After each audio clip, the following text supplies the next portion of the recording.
નમસ્કાર, શો ટાઈમમાં આપનું સ્વાગત છે.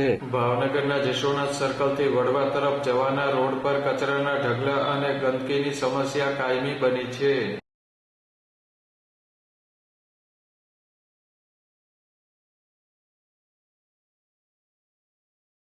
વડવા તરફ જવાના રોડની સાઈડમાં કચરાના ઢગલા અને ગંદકીના કારણે આ રોડ પરથી પગપાળા નીકળતા લોકો મુશ્કેલી અનુભવી રહ્યા છે.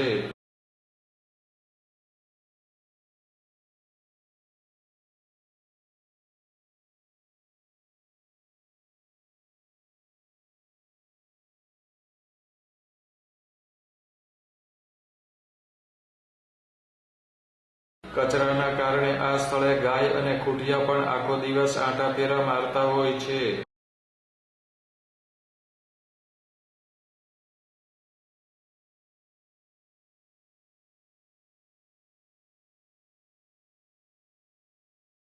મહાનગરપાલિકા તંત્ર દ્વારા આ સમસ્યા અંગે યોગ્ય કાર્યવાહી કરવામાં આવે તેવી સ્થાનિક લોકો દ્વારા માગણી કરવામાં આવી છે.